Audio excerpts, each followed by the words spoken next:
Good morning, everybody. It's Thursday, and it's time for journaling.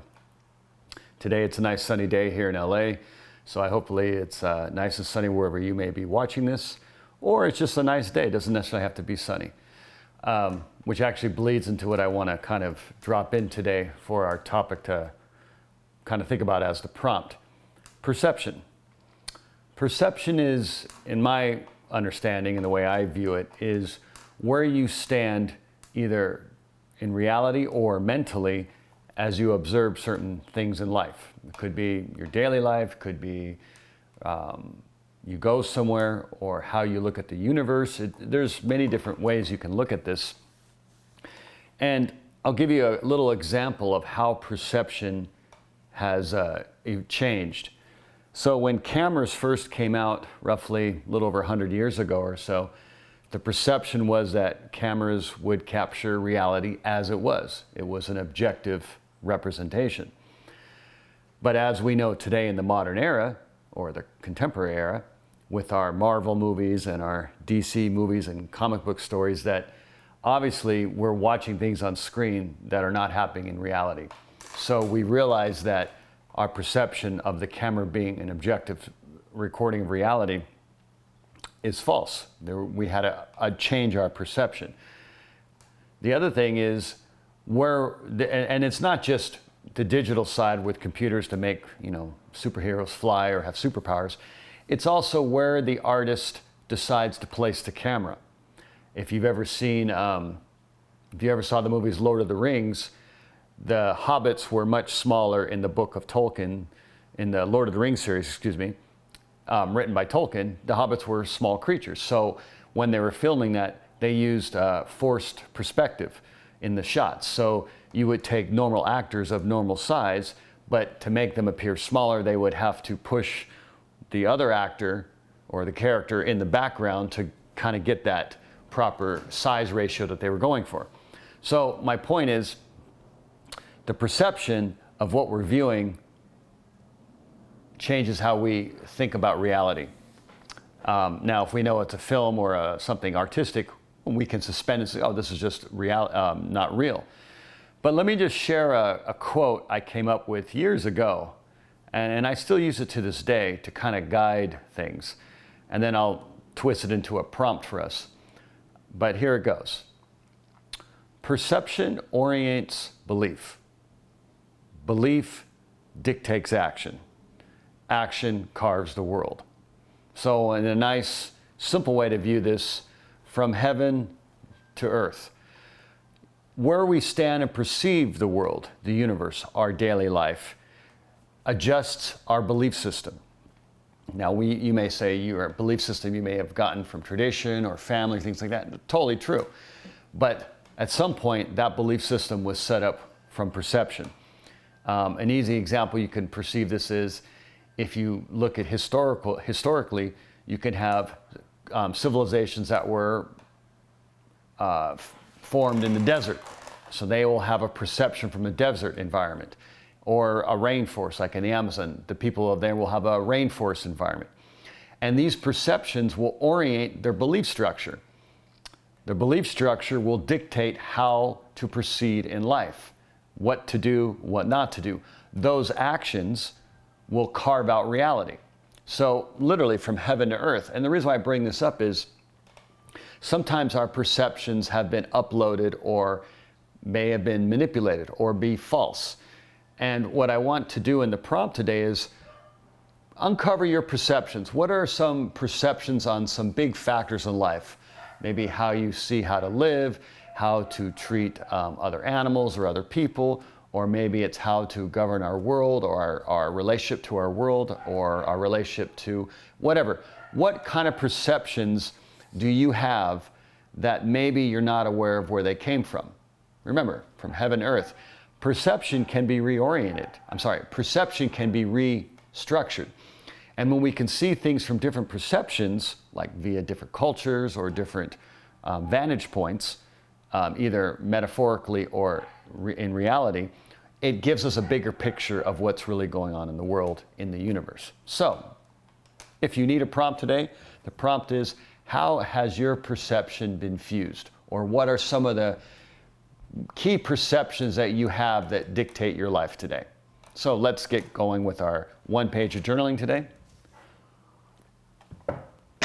Hopefully everybody has their beverage of choice. Remember, support the channel. More books to come very soon, and other products as well too. Moral is the company. Please support the channel. And if you like them, and I have some different designs too, I think you guys will like them.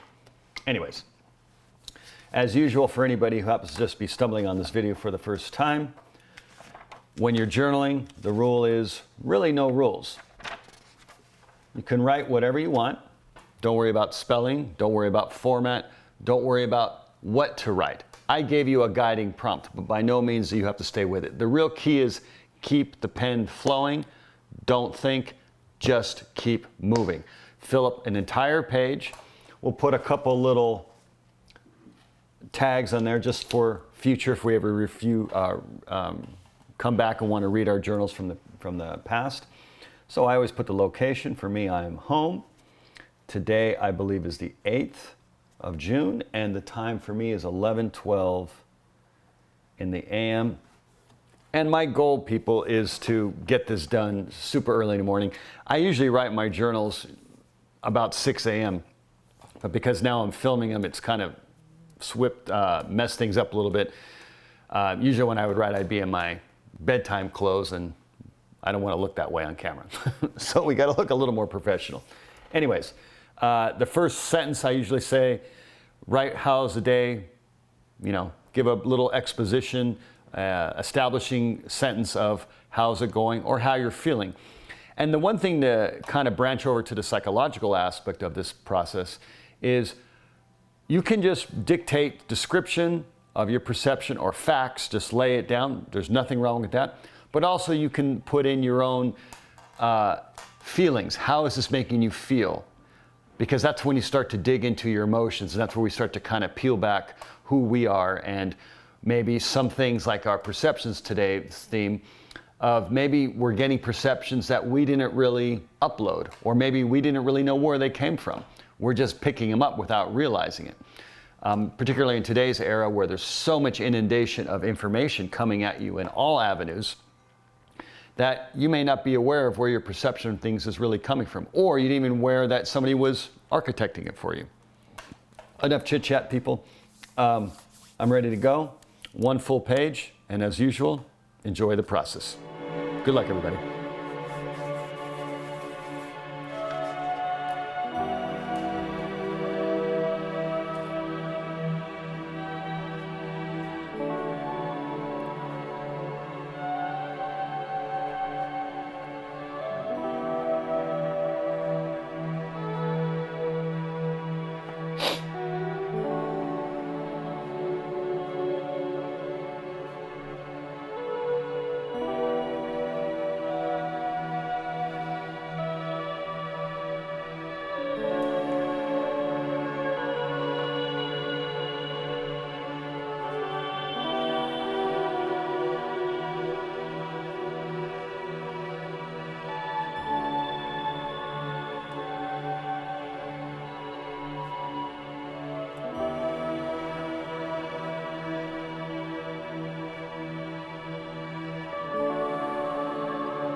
page, everybody. I hope everybody was able to complete the page, or if you're not done, please continue writing. If you did finish, well, then I'll see you next time. And for anybody new, if it's hard for you to get through the full page, like I said before, just keep writing. Even if you don't know what to write, even if you have to copy the same sentence over and over and over again. It's the process. By doing it, you will learn it. But by thinking about it and just standing in front of the wall, nothing's going to happen. You have to break that initial inertia on your own. That's the mental struggle you have to go through. But I guarantee you, in a very short amount of time, it becomes very, very easy to do. And this is coming from someone, when I was in high school, I wasn't the greatest student, mostly because I wasn't really stimulated enough and I had other things that I was interested in. But when I started writing journal entries roughly a decade and a half ago, or in that neighborhood or so, I found it difficult to write three full pages. I was following a book called The Artist's Way.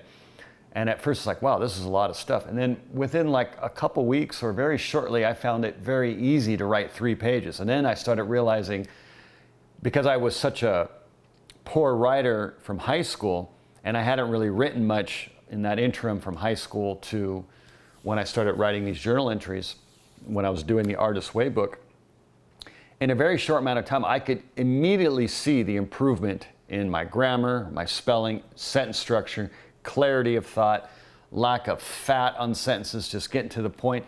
And that was just by straight repetition. That was by straight doing. Most of life, just by the act of doing it, we get about, I'm just spitballing here, roughly 2/3, 50%, 60%-ish in that neighborhood. You know, it varies from activity to activity, but by showing up and just doing it, you get a good chunk of it done. And like I keep saying, with journaling, the spelling, the writing, and the writing chops, so to speak, that's just the shallow part of the pool. The main stuff that comes out is the psychological benefits, the mental health, processing of information, anchoring your day, kind of like the foundation of a pyramid. It becomes a block in your life that you can rely on to get things done of other parts of your life, or it becomes a structure that you build other tasks on. And as you get older and older in life, this becomes more and more important because we usually gain more responsibility. So if you're a student, you can use this structure as this major element of executive functions. You use the structure to manage your school life, and then when it transfers to college, hopefully, and then when you're done with college, your normal life, you will just take these same skill sets and, you may have to adjust them a little bit, but they will go to your normal life as well too. Anyways, I know I kind of went off a little bit here, but I'm always trying to kind of push to journaling because I think it's so valuable and such a cost-effective means for benefits for people. Anyways, enough talk. Hope everybody has a very nice day today. I will see you next time, and remember, enjoy the process. Take care, everybody. Bye-bye.